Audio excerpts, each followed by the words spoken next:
What's up guys, ako na naman to si JR, mga herb ko, mga ungas. Tara, samahan nyo na naman ako sa mga nangyari sa araw ko dito sa Amerika, mga tol. Wala na naman ako kapambahan, pal.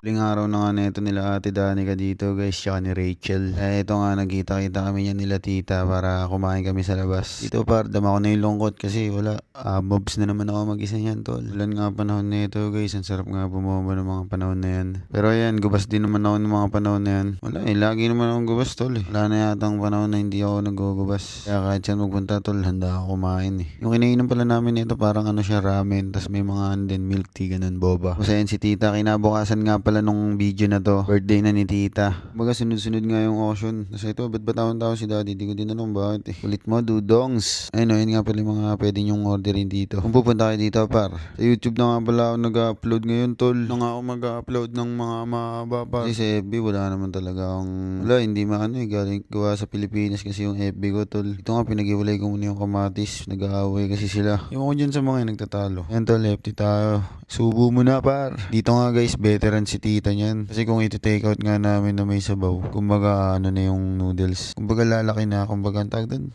Aalsa ba? Ewan ko. Dito guys, medyo busog na rin ako niyan Kami ko rin nakain yan. Ang laki nung manok na, uy putangan na, nang kaugagan na naman par. Kaya, sa tingin niya kinain ka ba yan? So guys, tapos na kami kumain, palabas na kami yan. Si tita nga, wala siya sa mood dito guys. Pakinggan nyo nga, sasabihin niya. Medyo bad trip siya sa akin ngayon tol. Sungit siya today. Uwi ka na, hindi ka na dadaan dun sa bahay. Hindi na, no? Sobra na ako sa pagmumukha mo ngayon. Masakit nga yung likod ko. Huwag mo akong rusak. Nung gagom! Sakit nga daw likod ni tita. Karoon lang siga maglakad to, but ngayon parang tumanda ng 5 taon naman. Ito nga guys, nagkakapaalaman na kasi hindi na, wala na. Yan na yung huling pagkikita nila kasi uuwi na tong dalawa. Mamaya madaling araw nung video na to. Kaya yan, bago kami bumalik sa farm, nagpagas muna yan si kapatid at ako, naiyak na ako niyan tol. Hoy gago, wag na, balik. Ngayon, bumabalik napipindot ko yung button para, sorry nga. Napipindot, tol. Pasensya na, tropa ko yung late. Yok aking kadate. Ay, ito nga pala yung para yung bago kong tarima, tol. Ayan ngayon yung bago kong spot dito. Bumaba na. Ayan, nagduduyan-duyan lang ako niyan kapag bumabamba ako dyan. Wala, ganyan na mangyayari sa akin yan, tol. Pagka, lalo na umuwi na yung hogag na to. Ayan nga, nung mga panahon na yan, nag-empake na siya. At eto na okay niya yan. Ay, pero dahil masikip na siguro yung bagay nila, binigay niya na sa akin, iniwan niya na. At ayan, bumomba rin muna siya niyan. Sakto nga par bagay, nagamit ko to sa Michigan namin. Makikita nyo kapag uy gagumiyak. Wala tol nagdabog na naman. Dito nga par kinigayagi ka siya, hindi niya mahuli. Ay.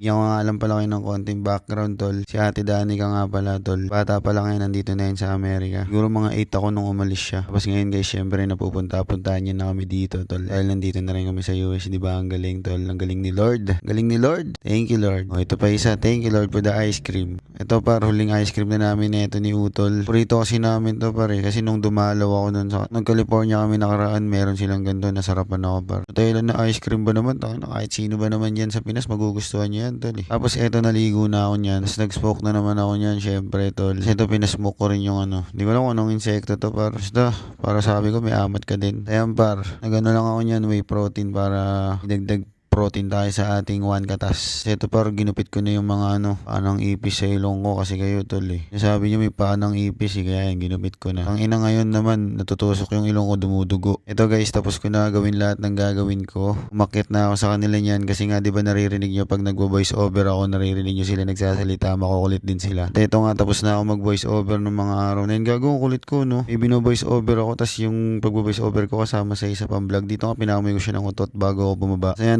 tulog na yata ako niya ng mga 2 oras. Tapos ginising na niya ako para magpaalam 3:35 na niya na madaling araw at uuwi na nga sila. Nagpaalam lang siya sa akin at ayan si Rachel, babounce na sila. Tangin na ako na naman mag-isa tol. Wala na naman ako kabumbahan nito pero okay lang, ganoon naman talaga ang buhay. Hindi nga tol, nalilibang ako mag-upload dahil din sa inyo Sana para support niya ako sa aking YouTube. Kayain na natin si YouTube tol, kunin na natin agad yung 100k subscribers para makuha ko na yung silver play button. So hanggang dito na lang guys. Wag kakalimutan lumepti at uminom ng tubig. Pukidikita yo.